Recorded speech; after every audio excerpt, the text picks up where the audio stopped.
ನಮಸ್ಕಾರ ಸ್ನೇಹಿತರೆ, ಎಲ್ಲರಿಗೂ ಸ್ಟಡಿಯಸ್ ಕನ್ನಡ ಯೂಟ್ಯೂಬ್ ಚಾನಲ್ಗೆ ಸ್ವಾಗತ ಸುಸ್ವಾಗತ ಸ್ನೇಹಿತರೆ. ಇವತ್ತಿನ ಒಂದು ಕ್ಲಾಸ್ದಲ್ಲಿ ನಾವು ಏಪ್ರಿಲ್ 8 ಮತ್ತು 9 ಕರೆಂಟ್ ಅಫೇರ್ಸ್ ಅನ್ನು ಡಿಸ್ಕಷನ್ ಮಾಡ್ತಾ ಹೋಗೋಣ. ಡಿಸ್ಕಷನ್ ಮಾಡೋಕ್ಕಿಂತ ಮುಂಚಿತವಾಗಿ ಯಾರು ನಮ್ಮ ಚಾನಲ್ಗೆ ಹೊಸಬರಿಗಿದ್ದೀರಿ, ಚಾನಲ್ ಸಬ್ಸ್ಕ್ರೈಬ್ ಮಾಡಿ, ಶೇರ್ ಮಾಡಿ ಮತ್ತು ಬೆಲ್ ಐಕನ್ ಕ್ಲಿಕ್ ಮಾಡಿ. ಬಿಕಾಸ್ ನಾವು ವಿಡಿಯೋ ಮಾಡೋಕೆ ನಿಮ್ಗೆ ಬೇಗ ನೋಟಿಫಿಕೇಶನ್ ಬರುತ್ತೆ. ಆದರೆ ಮೊದಲನೇ ಪ್ರಶ್ನೆ ಯಾವ ಥರ ಕೇಳಿದಾರೆ ನೋಡ್ರಿ. ರಾಷ್ಟ್ರೀಯ ವಿಪತ್ತು ಪ್ರತಿಕ್ರಿಯೆ ನಿಧಿಯನ್ನು ಆಡಿಟ್ ಮಾಡುವವರು ಯಾರು ಅಂತ ಪ್ರಶ್ನೆ ಕೇಳಿದ್ದಾರೆ. ಇದಕ್ಕೆ ಸರಿಯಾದ ಉತ್ತರ ಎರಡನೇ ಆಪ್ಷನು, ಕಂಟ್ರೋಲರ್ ಮತ್ತು ಆಡಿಟರ್ ಜನರಲ್. ಆದರೆ ಯಾಕೆ ಈ ಒಂದು ಟಾಪಿಕ್ ಮೇಲೆ ಪ್ರಶ್ನೆ ಕೇಳಲಾಗಿತ್ತಂದ್ರೆ, ನಿಮ್ಮ ನ್ಯೂಸ್ ಪೇಪರ್ ಆರ್ಟಿಕಲ್ ಕಾಣಿಸಿಕೊಂಡಿದೆ ನೋಡಿ, ಕೇಂದ್ರಕ್ಕೆ ಸುಪ್ರೀಂ ಚಾಟಿ ಅಂತ ಆರ್ಟಿಕಲ್ ನ್ಯೂಸ್ ಪೇಪರಲ್ಲಿ ಕಾಣಿಸಿಕೊಂಡಿರುವಂಥದ್ದು. ಇದರ ಬಗ್ಗೆ ನಾವು ಸವಿಸ್ತಾರವಾಗಿ ಡಿಸ್ಕಷನ್ ಮಾಡ್ತಾ ಹೋಗೋಣ. ಬರದಿಂದ ನಲುಗಿರುವ ಕರ್ನಾಟಕಕ್ಕೆ ರಾಷ್ಟ್ರೀಯ ವಿಪತ್ತು ನಿರ್ವಹಣಾ ನಿಧಿಯಿಂದ ಪರಿಹಾರ ನೀಡಲು ಕೇಂದ್ರ ಸರ್ಕಾರಕ್ಕೆ ನಿರ್ದೇಶನ ನೀಡಬೇಕೆಂದು ಕೋರಿ ರಾಜ್ಯ ಸರ್ಕಾರ ಸಲ್ಲಿಸಿದ ಅರ್ಜಿಯನ್ನು ಸುಪ್ರೀಂ ಕೋರ್ಟ್ ವಿಚಾರಣೆ ನಡೆಸಿದ್ದು 2 ವಾರಗಳಲ್ಲಿ ಪ್ರತಿಕ್ರಿಯಿಸುವಂತೆ ಕೇಂದ್ರ ಸರ್ಕಾರಕ್ಕೆ ಸೂಚನೆ ನೀಡಿರುವಂಥದ್ದು. ಕರ್ನಾಟಕ ಸರ್ಕಾರ ಏನು ಒಂದು ಕೇಂದ್ರ ಸರ್ಕಾರಕ್ಕೆ ಮನವಿ ಮಾಡಿತ್ತು, ಈ ಒಂದು NDRF ನಿಧಿಯಿಂದ ನೀವು ನಮಗೆ ಫಂಡನ್ನು ಕೊಡಬೇಕಂತ ಒಂದು ಮನವಿಯನ್ನು ಮಾಡಿತ್ತು. ಆದರೆ ಇದಕ್ಕೆ ಯಾವುದೇ ರೆಸ್ಪಾನ್ಸ್ ಕೂಡ ಇಲ್ಲಿವರೆಗೆ ಕೇಂದ್ರ ಸರ್ಕಾರ ಮಾಡಿರಲಿಲ್ಲ. ಸೊ ಇದರ ಹಿನ್ನೆಲೆ ರಾಜ್ಯ ಸರ್ಕಾರ ಸುಪ್ರೀಂ ಕೋರ್ಟಲ್ಲಿ ಅರ್ಜಿಯನ್ನು ಸಲ್ಲಿಸಿರುವಂಥದ್ದು. ಆ ಒಂದು ಅರ್ಜಿ ವಿಚಾರಣೆ ನಡೆಸಿರುವಂಥ ಸುಪ್ರೀಂ ಕೋರ್ಟು 2 ವಾರಗಳಲ್ಲಿ ಕೇಂದ್ರ ಸರ್ಕಾರ ಕರ್ನಾಟಕ ಸರ್ಕಾರಕ್ಕೆ ಒಂದು ಏನಾದರೂ ಪ್ರತಿಕ್ರಿಯೆಯನ್ನು ಕೊಡಬೇಕಂತ ಸೂಚನೆಯನ್ನು ನೀಡಿರುವಂಥದ್ದು. ಇದರ ಅಡಿಯಲ್ಲಿ ನಾವು ನೋಡ್ರಿ, ನ್ಯಾಷನಲ್ ಡಿಸಾಸ್ಟರ್ ರೆಸ್ಪಾನ್ಸ್ ಫಂಡ್ ಬಗ್ಗೆ ನಾವು ಮಾತಾಡ್ತಾ ಬಂದ್ರೆ 2005ರಲ್ಲಿ ವಿಪತ್ತು ನಿರ್ವಹಣಾ ಕಾಯ್ದೆಯನ್ನು ಜಾರಿಗೊಳಿಸುವುದರೊಂದಿಗೆ ರಾಷ್ಟ್ರೀಯ ವಿಪತ್ತು ಆಕಸ್ಮಿಕ ನಿಧಿ ಅಂದರೆ ನ್ಯಾಷನಲ್ ಕ್ಯಾಲಾಮಿಟಿ ಕಂಟಿಂಜೆನ್ಸಿ ಫಂಡ್ ಅನ್ನು ರಾಷ್ಟ್ರೀಯ ವಿಪತ್ತು ಪ್ರತಿಕ್ರಿಯೆ ನಿಧಿ ಅಂದರೆ ನ್ಯಾಷನಲ್ ಡಿಸಾಸ್ಟರ್ ರೆಸ್ಪಾನ್ಸ್ ಫಂಡ್ ಎಂದು ಮರುನಾಮಕರಣ ಮಾಡಲಾಗಿರುವಂಥದ್ದು. ನಂತರದಲ್ಲಿ ಇದನ್ನು ಭಾರತ ಸರ್ಕಾರದ ಸಾರ್ವಜನಿಕ ಖಾತೆಯಲ್ಲಿ ಅಂದರೆ ಪಬ್ಲಿಕ್ ಅಕೌಂಟ್ ಅಲ್ಲಿ ಬಡ್ಡಿಯನ್ನು ಹೊಂದಿರದ ಮೀಸಲು ನಿಧಿಗಳ ಅಡಿಯಲ್ಲಿ ಸಂರಕ್ಷಣೆ ಮಾಡಲಾಗ್ತಾ ಇರುವಂಥದ್ದು. ಅಂದರೆ ಈ ಒಂದು ನ್ಯಾಷನಲ್ ಡಿಸಾಸ್ಟರ್ ರೆಸ್ಪಾನ್ಸ್ ಫಂಡ್ ಅನ್ನು ಭಾರತ ಸರ್ಕಾರ ಮೇಂಟೈನ್ ಮಾಡ್ತಾ ಇರುವಂಥದ್ದು. ಇದನ್ನು ಪಬ್ಲಿಕ್ ಅಕೌಂಟಲ್ಲಿ ಬಡ್ಡಿಯನ್ನು ಹೊಂದಿರದ ಮೀಸಲುಗಳ ನಿಧಿಯಲ್ಲಿ ಇರಿಸಲಾಗಿರುವಂಥದ್ದು. ಯಾವುದೇ ಬೆದರಿಕೆಯ ವಿಪತ್ತು ಪರಿಸ್ಥಿತಿ ಅಥವಾ ವಿಪತ್ತಿನ ಕಾರಣ ತುರ್ತು ಪ್ರತಿಕ್ರಿಯೆ, ಪರಿಹಾರ ಮತ್ತು ಪುನರ್ವಸತಿಗಾಗಿ ವೆಚ್ಚಗಳನ್ನು ಇದನ್ನು ಬಳಸಲಾಗುತ್ತೆ. ಅಂದರೆ ಸಪೋಸ್ ಏನಾದರೂ ನ್ಯಾಚುರಲ್ ಕ್ಯಾಲಾಮಿಟಿ, ಫಾರ್ ಎಕ್ಸಾಂಪಲ್ ಫ್ಲಡ್ ಆಗಿರ್ಬೋದು, ಈ ಥರ ಒಂದು ನ್ಯಾಚುರಲ್ ಕ್ಯಾಲಾಮಿಟಿಗಳು ಬಂದಾಗ ಅಂಥ ಒಂದು ಎಮರ್ಜೆನ್ಸಿ ಸಿಚುವೇಶನ್ ಅನ್ನು ಹೋಗಲಾಡಿಸಲು ಈ ಒಂದು ಫಂಡ್ ಅನ್ನು ಬಳಸಲಾಗುತ್ತೆ. ಕಂಟ್ರೋಲ್ ಮತ್ತು ಆಡಿಟರ್ ಜನರಲ್ ರಾಷ್ಟ್ರೀಯ ವಿಪತ್ತು ಪ್ರತಿಕ್ರಿಯೆ ನಿಧಿಯನ್ನು ಖಾತೆಗಳನ್ನು ಲೆಕ್ಕ ಪರಿಶೋಧಿಸ್ತಾರ. ಅಂದರೆ ಏನು ಒಂದು ನ್ಯಾಷನಲ್ ಡಿಸಾಸ್ಟರ್ ರೆಸ್ಪಾನ್ಸ್ ಫಂಡ್ ಇದೆ ನೋಡ್ರಿ, ಅದನ್ನು ಆಡಿಟ್ ಮಾಡೋರು ಏನಂದ್ರೆ ಯಾರಪ್ಪ ಅದ ಕಂಟ್ರೋಲ್ ಆಡಿಟರ್ ಜನರಲ್ ಅಂತ ನಾವು ಹೇಳ್ತೀವಿ. ಇನ್ನು ಯಾರಿಗೆ ನಮ್ಮ ನೋಟ್ಸ್ಗಳನ್ನು ಬೇಕು, ಈ ಒಂದು ನಂಬರ್ಗೆ ನೀವು ಪೇ ಮಾಡಿದ್ದನ್ನು ಸ್ಕ್ರೀನ್ಶಾಟ್ ಅನ್ನು ಕಳಿಸುವ ಮೂಲಕ ಪಡೆದುಕೊಳ್ಬೋದು. ಆದರೆ ಎಷ್ಟಾಗತ್ತೆ ಅಂತ ನೀವು ಪ್ರೈಸ್ ಕೊಟ್ಟಿದ್ದಾರೆ ನೋಡ್ರಿ, ಫಾರ್ 1 ಮಂತ್ ಕೊಟ್ಟಿದ್ದಾರೆ. ಆಮೇಲೆ 2023 ಜನವರಿ ಹಿಡ್ಕೊಂಡು ಮಾರ್ಚ್ 2024ರವರೆಗೆ ನಿಮಗೆ 600 ರೂಪಾಯಿ ಆಗುತ್ತೆ. ತದನಂತರದಲ್ಲಿ 2022 ಜನವರಿ ಹಿಡ್ಕೊಂಡು ಮಾರ್ಚ್ 2024ರವರೆಗೆ ನಿಮಗೆ 1100 ರೂಪಾಯಿ ಆಗುತ್ತೆ. ಇದು ಡಿಸ್ಕೌಂಟ್ ಸೇರಿಬಿಟ್ಟು ನಿಮಗೆ 1000 ರೂಪಾಯಲ್ಲಿ ಸಿಗುತ್ತೆ. ಈ ಒಂದು ನಂಬರ್ಗೆ ನೀವು ಪೇ ಮಾಡಿದ್ದು ಸ್ಕ್ರೀನ್ಶಾಟ್ ಅನ್ನು ಕಳಿಸುವ ಮೂಲಕ ನಮ್ಮ PDF ಫಾರ್ಮ್ಯಾಟಲ್ಲಿರುವಂಥ ಮ್ಯಾಗಝಿನ್ಗಳನ್ನು ನೀವು ಪಡೆದುಕೊಳ್ಬೋದು. ನೋಡಿ, ನೆಕ್ಸ್ಟ್ ಪ್ರಶ್ನೆ ಯಾವ ಥರ ಕೇಳಿದರೆ, ಇತ್ತೀಚೆಗೆ GI ಟ್ಯಾಗ್ ಪಡೆದ ಕತಿಯಾ ಗೇಹು ಯಾವ ರಾಜ್ಯದಾಗಿದೆ ಅಂತ ಪ್ರಶ್ನೆ ಕೇಳಿದ್ದಾರೆ. ಈಗ ಸರಿಯಾದ ಉತ್ತರ ಎರಡನೇ ಆಪ್ಷನು, ಉತ್ತರ ಪ್ರದೇಶ್. ನೋಡಿ, ಇದ್ರ ಬಗ್ಗೆ ನಾವು ಡಿಸ್ಕಷನ್ ಮಾಡ್ತಾ ಬಂದ್ರೆ, ಇತ್ತೀಚೆಗೆ ಕೆಳಗಿನ ವಸ್ತುಗಳಿಗೆ ಏನು ಮಾಡಲಿದ್ದಾರೆ, GI ಟ್ಯಾಗ್ ಅನ್ನು ನೀಡಲಾಗಿರುವಂಥದ್ದು. ಆದರೆ ಯಾವ ವಸ್ತುಗಳಿಗೆ ನೀಡಲಾಗಿದೆ ನೋಡ್ರಿ, ಒಂದು ಕಡೆ GI ಉತ್ಪನ್ನ ಅಂದರೆ ಯಾವ ಒಂದು ಉತ್ಪನ್ನಕ್ಕೆ GI ಟ್ಯಾಗ್ ನೀಡಲಾಗಿದೆ, ಇನ್ನು ಯಾವ ರಾಜ್ಯದಲ್ಲಿ ಅದನ್ನು ಬೆಳೆಯಲಾಗುತ್ತೆ ಮತ್ತು ಯಾವುದಕ್ಕೆ ಸಂಬಂಧಪಟ್ಟಿರುವಂಥ ಒಂದು ಅದು ಸರಕಾಗಿರುವಂಥದ್ದು. ಮೊದಲನೇದು ಯಾವ್ದಾರ ಮಿರಜ್ ತಾನ್ಪುರ್ ಅಂತ ಹೇಳ್ತೀವಿ, ಇದು ಒಂದು ಹ್ಯಾಂಡಿಕ್ರಾಫ್ಟ್ ಆಗಿರುವಂಥದ್ದು. ಇದು ಮಹಾರಾಷ್ಟ್ರ ರಾಜ್ಯದಲ್ಲಿ ಫೇಮಸ್ ಆಗಿರುವಂಥದ್ದು. ತದನಂತರದಲ್ಲಿ ಎರಡನೇದು ಮಿರಜ್ ಸೀತಾರ್ ಅನ್ನೋದು, ಇದನ್ನು ಕೂಡ ಮಹಾರಾಷ್ಟ್ರಕ್ಕೆ ಸಂಬಂಧಪಟ್ಟಿರುವಂಥದ್ದು. ಇದನ್ನು ಕೂಡ ಒಂದು ಹ್ಯಾಂಡಿಕ್ರಾಫ್ಟ್ಸ್ ಆಗಿರುವಂಥದ್ದು. ತದನಂತರದಲ್ಲಿ ಮೂರನೇ ಯಾವುದಂದ್ರೆ ಬುಂದೇಲ್ಖಂಡ್ ಕಥಿಯಾ ಗೇವು ಅಂದರೆ ಒಂದು ಗೋಧಿ ತಳಿ ಆಗಿರುವಂಥದ್ದು. ಇದು ಉತ್ತರ ಪ್ರದೇಶದಲ್ಲಿ ಉತ್ಪನ್ನ ಮಾಡಲಾಗುತ್ತೆ. ಇದು ಕೃಷಿಗೆ ಸಂಬಂಧಪಟ್ಟಿರುವಂಥದ್ದು. ಈ ಮೂರು ಒಂದು ಏನಪ್ಪ ಅಂತಂದ್ರೆ ಉತ್ಪನ್ನಗಳಿಗೆ ರೀಸೆಂಟ್ ಆಗಿ GI ಟ್ಯಾಗ್ ಅನ್ನು ನೀಡಲಾಗಿರುವಂಥದ್ದು. ಇದರ ಒಂದು ಹಿನ್ನೆಲೆಯಲ್ಲಿ ನಾವು GI ಟ್ಯಾಗ್ ಬಗ್ಗೆ ಮಾತಾಡ್ತಾ ಬಂದ್ರಿ. GI ಟ್ಯಾಗ್ ಅಂದ್ರೆ ಜಿಯೋಗ್ರಾಫಿಕಲ್ ಇಂಡಿಕೇಶನ್ ಟ್ಯಾಗ್ ಅಂತ ನಾವು ಹೇಳ್ತೀವಿ. ನಿರ್ದಿಷ್ಟ ಭೌಗೋಳಿಕ ಸ್ಥಳ ಅಥವಾ ಮೂಲಕ್ಕೆ ಅನುಗುಣವಾದ ಕೆಲವು ಉತ್ಪನ್ನಗಳಲ್ಲಿ ಬಳಸಲಾಗುವ ಹೆಸರು ಅಥವಾ ಚಿಹ್ನೆ ಅಂತ ನಾವು ಹೇಳ್ತೀವಿ. ನಿರ್ದಿಷ್ಟವಾಗಿ ವಿಶಿಷ್ಟ ಗುಣಗಳನ್ನು ಹೊಂದಿರುವಂತಹ ಉತ್ಪನ್ನಗಳಿಗೆ ಯಾವ ಒಂದು ನಿರ್ದಿಷ್ಟ ಪ್ಲೇಸಲ್ಲಿ ಬೆಳೆಯಲಾಗುತ್ತೆ ಅಂತ ಒಂದು ಉತ್ಪನ್ನಗಳಿಗೆ ನಾವು ಈ ಒಂದು GI ಟ್ಯಾಗ್ ಅನ್ನೋದು ಒಂದು ಚಿಹ್ನೆ ಅಥವಾ ಒಂದು ಹೆಸರನ್ನು ನೀಡಲಾಗುತ್ತೆ. ಇದೇನು ಮಾಡುತ್ತಂದ್ರೆ ಅಧಿಕೃತ ಬಳಕೆದಾರರು ಅಥವಾ ಭೌಗೋಳಿಕ ಪ್ರದೇಶದಲ್ಲಿ ವಾಸಿಸುವವರಿಗೆ ಮಾತ್ರ ಜನಪ್ರಿಯ ಉತ್ಪನ್ನದ ಹೆಸರನ್ನು ಬಳಸಲು ಅನುಮತಿಸಲಾಗಿದೆ ಎಂದು ಖಚಿತಪಡಿಸುತ್ತದೆ. ಫಾರ್ ಎಕ್ಸಾಂಪಲ್, ಎ ಅನ್ನೋ ಒಂದು ಪ್ಲೇಸ್ ಇದಲ್ಲಿದೆ. ಎ ಅನ್ನೋ ಒಂದು ಪ್ಲೇಸ್ ಅಲ್ಲಿ ಒಂದು ವಸ್ತುವನ್ನು ನಾವು GI ಟ್ಯಾಗ್ ಕೊಟ್ಟಿದ್ರೆ ಆ ಒಂದು ಎ ಅನ್ನೋ ಪ್ಲೇಸ್ ಅಲ್ಲಿ ಇರುವಂತ ಜನರು ಮಾತ್ರ ಆ ಒಂದು GI ಟ್ಯಾಗ್ ಪಡೆದಿರುವಂತ ಉತ್ಪನ್ನವನ್ನು ಬಳಸಲು ಅಂದ್ರೆ ಉತ್ಪನ್ನ ಮಾಡಲು ಅದನ್ನು ಬೆಳೆಯಲು ಅಲ್ಲಿ ಏನ್ ಮಾಡುತ್ತೆ, ಇದು ಒಂದು ಪರ್ಮಿಷನ್ ಕೊಡುತ್ತೆ. ಏನು ಬೇರೆ ಪ್ಲೇಸ್ ಅಲ್ಲಿ ಅದನ್ನು ನಕಲು ಮಾಡೋದಾಗಲಿ ಅಥವಾ ಕಾಪಿ ಮಾಡೋದಾಗಲಿ ಇದೇನು ಮಾಡುತ್ತೆ, ರೆಸ್ಟ್ರಿಕ್ಷನ್ ಹೇರುತ್ತೆ. ಇದು ಈ ತರದಿಂದ ನಕಲು ಅಥವಾ ಅನುಕರಣೆಯಿಂದ ಉತ್ಪನ್ನವನ್ನು ರಕ್ಷಣೆ ಮಾಡುತ್ತೆ. ಏನೋ ಒಂದು ಬಾರಿ ಯಾವುದೇ ವಸ್ತುವಿಗೆ ನಾವು GI ಟ್ಯಾಗ್ ಕೊಟ್ರ ಅದರ ಒಂದು ಪೀರಿಯಡ್ ಎಲ್ಲಿವರೆಗೆ ಇರ್ತಂದ್ರೆ 10 ವರ್ಷಗಳವರೆಗೆ ಇರುತ್ತೆ. ವೆರಿ ಇಂಪಾರ್ಟೆಂಟ್ ಆಗ್ತದ್ರಿ. ಯಾವುದೇ ಒಂದು ಉತ್ಪನ್ನಕ್ಕೆ ನಾವು ಒಂದು ಬಾರಿ GI ಟ್ಯಾಗ್ ಕೊಟ್ರ ಅದು 10 ವರ್ಷಕ್ಕೆ ಅದರ ಒಂದು ವ್ಯಾಲಿಡಿಟಿ ಇರುತ್ತೆ. ನಂತರದಲ್ಲಿ ಭಾರತದಲ್ಲಿ ಸರಕುಗಳ ಭೌಗೋಳಿಕ ಸೂಚನೆಗಳ ನೋಂದಣಿ ರಕ್ಷಣೆ ಕಾಯ್ದೆ 1999 ಮೂಲಕ ನಂತರ ಅಂತಾರಾಷ್ಟ್ರೀಯ ಮಟ್ಟದಲ್ಲಿ ಟ್ರಿಪ್ಸ್ ಮೂಲಕ ನಿಯಂತ್ರಿಸಲ್ಪಡುತ್ತದೆ.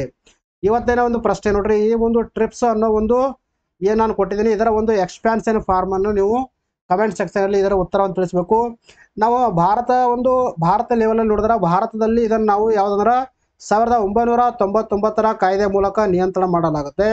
ಇನ್ನು ಅಂತಾರಾಷ್ಟ್ರೀಯ ಮಟ್ಟದಲ್ಲಿ ಈ ಒಂದು ಸೂಚಕಗಳನ್ನು ಏನು ಪಡೆದುಕೊಳ್ಳುತ್ತಿರುವ ಉತ್ಪನ್ನಗಳು ಅವುಗಳನ್ನು ನಾವು ಟ್ರಿಪ್ಸ್ ಅನ್ನೋ ಒಂದು ಕಾಯ್ದೆ ಅಡಿಯಲ್ಲಿ ಮೂಲಕ ನಿಯಂತ್ರಣ ಮಾಡಲಾಗುತ್ತೆ. ಇನ್ನು ನೆಕ್ಸ್ಟ್ ಪ್ರಶ್ನೆ ಯಾವ ತರ ಕೇಳಿದ್ರು ನೋಡ್ರಿ, ಇತ್ತೀಚೆಗೆ ಸುದ್ದಿಯಲ್ಲಿದ್ದ TSAT-1A ಉಪಗ್ರಹವನ್ನು ಯಾವ ರಾಕೆಟ್ ಸಹಾಯದಿಂದ ಉಡಾವಣೆ ಮಾಡಲಾಗಿದೆ ಅಂತ ಪ್ರಶ್ನೆ ಕೇಳಿದ್ದಾರೆ. ಇದಕ್ಕೆ ಸರಿಯಾದ ಉತ್ತರ ಮೊದಲನೇ ಆಪ್ಷನ್ ಫಾಲ್ಕನ್ 9. ಅರೆ ಯಾಕೆ ಈ ಒಂದು ಟಾಪಿಕ್ ಮೇಲೆ ಪ್ರಶ್ನೆ ಕೇಳಲಾಗಿದ್ದಾರ, ನಿಮ್ಮ ನ್ಯೂಸ್ ಪೇಪರ್ ಆರ್ಟಿಕಲ್ ಕಾಣಿಸಿಕೊಂಡಿದೆ ನೋಡಿ, TSAT-1 ಖಾಸಗಿ ಉಪಗ್ರಹ ಕಕ್ಷೆಗೆ ಅಂತ ಆರ್ಟಿಕಲ್ ನ್ಯೂಸ್ ಪೇಪರ್ ಕಾಣಿಸಿಕೊಂಡಿರುವಂಥದ್ದು. ಇದ್ರ ಬಗ್ಗೆ ಕೂಡ ನಾವು ಡಿಸ್ಕಷನ್ ಮಾಡ್ತಾ ಹೋಗೋಣ. ಟಾಟಾ ಸನ್ಸ್ನ ಅಂಗಸಂಸ್ಥೆಯಾಗಿರುವಂತ ಟಾಟಾ ಅಡ್ವಾನ್ಸ್ಡ್ ಸಿಸ್ಟಮ್ಸ್ ಲಿಮಿಟೆಡ್ ಸಂಪೂರ್ಣವಾಗಿ ಖಾಸಗಿ ವಲಯದಿಂದ ನಿರ್ಮಿಸಲಾದ ಭಾರತದ ಮೊದಲ ಮಿಲಿಟರಿ ದರ್ಜೆಯ ಜಿಯೋಸ್ಪೇಷಿಯಲ್ ಉಪಗ್ರಹ TSAT-1 ಅನ್ನು ಯಶಸ್ವಿಯಾಗಿ ಉಡಾವಣೆ ಮಾಡಿರುವಂಥದ್ದು. TSAT-1A ಅನ್ನೋದು ಒಂದು ಭಾರತದ ಮೊದಲ ಮಿಲಿಟರಿ ದರ್ಜೆಯ ಒಂದು ಜಿಯೋಸ್ಪೇಷಿಯಲ್ ಉಪಗ್ರಹವಾಗಿರುವಂಥದ್ದು. ಇದನ್ನು ಟಾಟಾ ಅಡ್ವಾನ್ಸ್ ಸಿಸ್ಟಮ್ ಲಿಮಿಟೆಡ್ ಮೂಲಕ ಇದನ್ನು ಏನಪ್ಪಾ ಅಂತಂದ್ರೆ ಉಡಾವಣೆ ಮಾಡಲಾಗಿರುವಂಥದ್ದು. ಅಂದ್ರೆ ಈ ಒಂದು ಸಂಸ್ಥೆ ಇದನ್ನು ಅಭಿವೃದ್ಧಿಪಡಿಸಿರುವಂಥದ್ದು. ಸ್ಯಾಟೋಲಾಜಿಕಲ್ ಇಂಕ್ ಸಹಾಯದಿಂದ ಟಾಟಾ ಸನ್ಸ್ನ ಅಂಗಸಂಸ್ಥೆ ಆಗಿರುವಂತ ಟಾಟಾ ಅಡ್ವಾನ್ಸ್ ಸಿಸ್ಟಮ್ ಲಿಮಿಟೆಡ್ ಇದನ್ನು ಉಡಾವಣೆ ಮಾಡಿರುವಂಥದ್ದು. ಭೂಮಿಯ ಕಡಿಮೆ ಕಕ್ಷೆಯಲ್ಲಿ ಸುತ್ತುತ್ತಾ ಇರುವಂಥದ್ದು ಅಂದ್ರೆ ಲೋ ಅರ್ತ್ ಆರ್ಬಿಟ್ ದಲ್ಲಿ ಈ ಒಂದು ಉಪಗ್ರಹ ಸುತ್ತುತ್ತಾ ಇರುವಂಥದ್ದು. ಲೋ ಅರ್ತ್ ಆರ್ಬಿಟ್ ಅಂತ ಹೇಳ್ತೀವಿ ನಾವು, LEO. ಇದು ಒಂದು ಸಬ್ ಮೀಟರ್ ರೆಸಲ್ಯೂಷನ್ ಭೂ ವೀಕ್ಷಣಾ ಉಪಗ್ರಹವನ್ನು ಯುನೈಟೆಡ್ ಸ್ಟೇಟ್ಸ್ ಫ್ಲೋರಿಡಾನಲ್ಲಿರುವಂತಹ ಕೆನಡಿ ಬಾಹ್ಯಾಕಾಶ ಕೇಂದ್ರದಿಂದ ಸ್ಪೇಸ್ ಎಕ್ಸ್ನ ಫಾಲ್ಕನ್ 9 ರಾಕೆಟ್ ಬಳಸಿ ಉಡಾವಣೆ ಮಾಡಲಾಗಿರುವಂಥದ್ದು. ಆಕ್ಚುಲಿ ಇದು ಒಂದು ಏನಪ್ಪಾ ಅಂತಂದ್ರೆ ಟಾಟಾ ಸನ್ಸ್ನ ಅಂಗಸಂಸ್ಥೆ ಇದನ್ನು ಅಭಿವೃದ್ಧಿಪಡಿಸಿದರೆ ಇದನ್ನು ಎಲ್ಲಿಂದ ಉಡಾವಣೆ ಮಾಡಲಾಗಿದೆ ಅಂದ್ರೆ ಫ್ಲೋರಿಡಾದಲ್ಲಿರುವಂತಹ ಕೆನಡಿ ಬಾಹ್ಯಾಕಾಶ ಕೇಂದ್ರದಿಂದ ಸ್ಪೇಸ್ ಎಕ್ಸ್ನ ಫಾಲ್ಕನ್ 9 ರಾಕೆಟ್ ಬಳಸಿ ಇದನ್ನು ಉಡಾವಣೆ ಮಾಡಲಾಗಿರುವಂಥದ್ದು. ಇನ್ನು ನೆಕ್ಸ್ಟ್ ಪ್ರಶ್ನೆ ಯಾವ ತರ ಕೇಳಿದ್ರೆ ನೋಡ್ರಿ, ಕೆಳಗಿನ ಯಾವ ವಿಧಿಯು ಜೀವನ ಹಕ್ಕು ಬಗ್ಗೆ ತಿಳಿಸ್ತದ ಅಂತ ಪ್ರಶ್ನೆ ಕೇಳಿದರೆ, ಅಂದ್ರೆ ರೈಟ್ ಟು ಲೈಫ್ ಬಗ್ಗೆ ತಿಳಿಸುವಂತ ವಿಧಿ ಯಾವುದು ಅಂತ ಪ್ರಶ್ನೆ ಕೇಳಿದ್ದಾರೆ. ಇದಕ್ಕೆ ಸರಿಯಾದ ಉತ್ತರ 4ನೇ ಆಪ್ಷನ್ 21. ಅರೆ ಯಾಕೆ ಇದರ ಮೇಲೆ ಪ್ರಶ್ನೆ ಕೇಳಿದೆವು ಅಂದ್ರೆ ನಿಮ್ಮ ನ್ಯೂಸ್ ಪೇಪರ್ ಆರ್ಟಿಕಲ್ ಕಾಣಿಸಿಕೊಂಡಿದೆ ನೋಡಿ, ಹವಾಮಾನ ಬದಲಾವಣೆ ಸಾಂವಿಧಾನಿಕ ಹಕ್ಕಿಗೆ ಧಕ್ಕೆ ಅಂತ ಆರ್ಟಿಕಲ್ ನ್ಯೂಸ್ ಪೇಪರ್ ಕಾಣಿಸಿಕೊಂಡಿರುವಂಥದ್ದು. ಅಂದ್ರೆ ಈ ಒಂದು ಆರ್ಟಿಕಲ್ ಏನು ಕೊಟ್ಟಿದ್ದಾರೆ, ಹವಾಮಾನ ಬದಲಾವಣೆಯಿಂದ ಒಂದು ಸಾಂವಿಧಾನಿಕ ಹಕ್ಕಿನ ಮೇಲೆ ಯಾವ ತರ ಒಂದು ಧಕ್ಕೆ ಬೀಳುತ್ತೆ ಅದರ ಬಗ್ಗೆ ಇಲ್ಲಿ ಇನ್ಫಾರ್ಮೇಶನ್ ಕೊಟ್ಟಿರುವಂಥದ್ದು. ಇದ್ರ ಬಗ್ಗೆ ನಾವು ಡಿಸ್ಕಷನ್ ಮಾಡ್ತಾ ನೋಡ್ರಿ. ಮೊದಲನೇ ನ್ಯೂಸ್ ಕಾಂಟೆಕ್ಸ್ಟ್, ಇತ್ತೀಚೆಗೆ ಬಿಡುಗಡೆಯಾದ ಸರ್ವೋಚ್ಚ ನ್ಯಾಯಾಲಯದ ತೀರ್ಪಿನಲ್ಲಿ ಸಂವಿಧಾನದ ಎಷ್ಟಪ್ಪ ಅಂತಂದ್ರೆ ಸಮಾನತೆ ಹಕ್ಕು 14, ನಂತರ ಜೀವನದ ಹಕ್ಕು 21, ವ್ಯಾಪ್ತಿ ಒಳಗೆ ಹವಾಮಾನ ಬದಲಾವಣೆಯ ಪ್ರತಿಕೂಲ ಪರಿಣಾಮಗಳ ವಿರುದ್ಧದ ಹಕ್ಕನ್ನು ಮೂಲಭೂತ ಹಕ್ಕು ಎಂದು ಗುರುತಿಸಲಾಗಿರುವಂಥದ್ದು. ಹವಾಮಾನ ಬದಲಾವಣೆಯಿಂದ ಉಂಟಾಗುವಂತ ಪರಿಣಾಮಗಳ ವಿರುದ್ಧದ ಹಕ್ಕನ್ನು ರೀಸೆಂಟ್ ಆಗಿ ಮೂಲಭೂತ ಹಕ್ಕು ಅಂತ ಸುಪ್ರೀಂ ಕೋರ್ಟ್ ತೀರ್ಪನ್ನು ಕೊಟ್ಟಿರುವಂಥದ್ದು.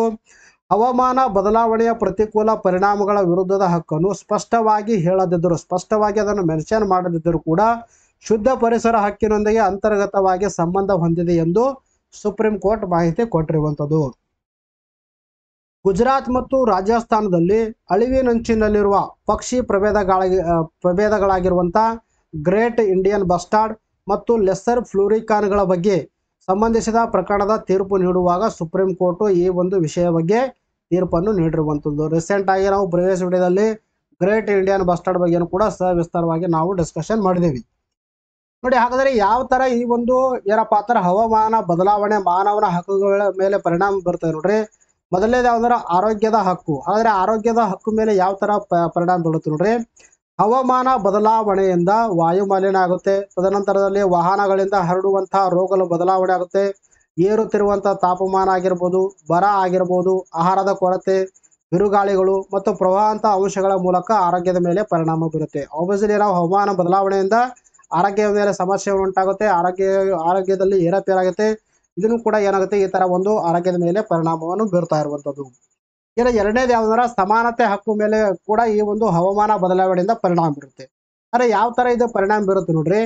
ಹವಾಮಾನ ಬದಲಾವಣೆಯ ಪರಿಣಾಮಗಳಿಗೆ ಹೊಂದಿಕೊಳ್ಳಲು ಅಥವಾ ನಿಭಾಯಿಸಲು ಹಿಂದುಳಿದ ಸಮುದಾಯಗಳ ಅಸಮರ್ಥತೆಯು ಜೀವನ ಮತ್ತು ಸಮಾನತೆ ಹಕ್ಕನ್ನು ಉಲ್ಲಂಘಿಸುತ್ತದೆ. ಫಾರ್ ಎಕ್ಸಾಂಪಲ್, ನಾವು ರಿಚ್ ಮತ್ತು ಪೂರನ ಕಂಪ್ಯಾರಿಸನ್ ತೆಗೆದುಕೊಂಡ್ರಲ್ಲಿ ಹವಾಮಾನ ಬದಲಾವಣೆಯಿಂದ ಏನಾರು ಆರೋಗ್ಯದಲ್ಲಿ ಸಮಸ್ಯೆಯನ್ನು ಕಂಡು ಬರ್ತಾವೆ ನೋಡ್ರಿ, ಅಥವಾ ಪರಿಣಾಮಗಳನ್ನು ಉಂಟಾಗ್ತವ.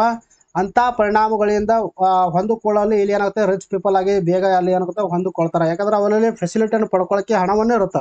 ಬಟ್ ಅದೇ ನಾವು ಒಂದು ಬ್ಯಾಕ್ವರ್ಡ್ ಕ್ಲಾಸಿಂದ ಬಂದಿರುವಂಥ ಜನಾಂಗ ತೆಗೆದುಕೊಂಡ್ರೆ ಅಥವಾ ಪೂವರಲ್ಲಿ ಫ್ಯಾಮಿಲಿ ಇರುವಂಥ ಜನಾಂಗ ತೆಗೆದುಕೊಂಡ್ರೆ ಹವಾಮಾನ ಬದಲಾವಣೆಯಿಂದ ಉಂಟಾಗಿರುವಂಥ ಪರಿಣಾಮಗಳಿಗೆ ಅವರಿಗೆ ಹೊಂದಿಕೊಳ್ಳೋದಿಲ್ಲ, ಒಂದು ಸಮಸ್ಯೆಗಳನ್ನು ಉಂಟಾಗುತ್ತೆ. ಸೊ ಇದರಿಂದ ಏನಾಗುತ್ತೆ, ಅಲ್ಲಿ ಒಂದು ಏನಪ್ಪ ಅಂದ್ರೆ ಒಂದು ಸಮಾನತೆ ಏರುಪೇರಾಗಿ ಕಂಡು ಬರ್ತದೆ. ಸೊ ಇದರಿಂದ ಇಲ್ಲಿ ಏನಾಗುತ್ತೆ, ಹವಾಮಾನ ಬದಲಾವಣೆಯಿಂದ ಕೂಡ ಸಮಾನತೆ ಹಕ್ಕಿನ ಮೇಲೆ ಪರಿಣಾಮ ಬರುತ್ತೆ ಅಂತ ರೀಸೆಂಟ್ ಆಗಿ ಸುಪ್ರೀಂ ಕೋರ್ಟ್ ಮಾಹಿತಿ ಕೊಟ್ಟಿರುವಂಥದ್ದು. ಇನ್ನು ನೆಕ್ಸ್ಟ್ ಪ್ರಶ್ನೆ ಯಾವ ತರ ಕೇಳಿದೆ ನೋಡ್ರಿ. ಮೌಂಟ್ ಎವರೆಸ್ಟ್ ಪ್ರದೇಶದಲ್ಲಿ ಮೌಂಟೇನ್ ಕ್ಲೀನಿಂಗ್ ಅಭಿಯಾನ ಹಾಕಿಕೊಂಡ ದೇಶ ಯಾವುದು ಅಂತ ಪ್ರಶ್ನೆ ಕೇಳಿದ್ದಾರೆ. ಇದಕ್ಕೆ ಸರಿಯಾದ ಉತ್ತರ ಮೂರನೇ ಆಪ್ಷನು ನೇಪಾಳ. ಇದಕ್ಕೆ ಸರಿಯಾದ ಉತ್ತರ.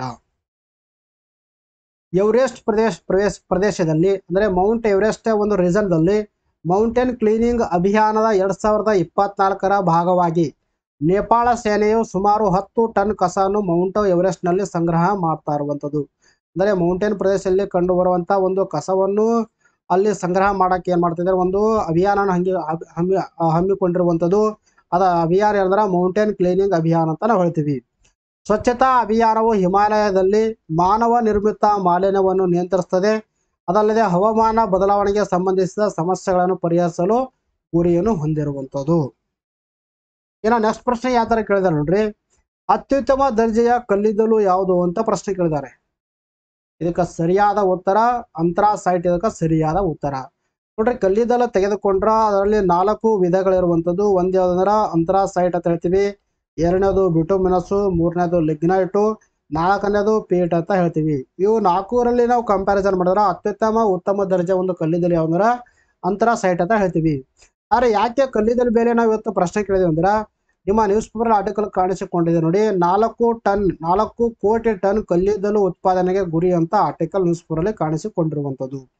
ಎಸ್, ಇದ್ರ ಬಗ್ಗೆನೂ ಕೂಡ ನಾವು ವಿಸ್ತಾರವಾಗಿ ಡಿಸ್ಕಷನ್ ಮಾಡ್ತಾ ಹೋಗೋಣ. ಸರ್ಕಾರಿ ಸ್ವಾಮ್ಯದ ರಾಷ್ಟ್ರೀಯ ಉಷ್ಣ ವಿದ್ಯುತ್ ನಿಗಮವು NTPC 2024-25ನೇ ಹಣಕಾಸು ವರ್ಷದಲ್ಲಿ ತನ್ನ ಒಡೆತನಕ್ಕೆ ಸೇರಿದ ಗಣಿಗಳಿಂದ 4 ಕೋಟಿ ಟನ್ನಷ್ಟು ಕಲ್ಲಿದ್ದಲು ಉತ್ಪಾದಿಸುವ ಒಂದು ಗುರಿಯನ್ನು ಹೊಂದಿರುವಂಥದ್ದು. ಕಳೆದ ವರ್ಷಕ್ಕೆ ಹೋಲಿಸಿದರೆ ಶೇಕಡ 17ರಷ್ಟು ಉತ್ಪಾದನೆ ಹೆಚ್ಚಿಸುವ ಗುರಿಯನ್ನು ಹೊಂದಲಾಗಿರುವಂಥದ್ದು.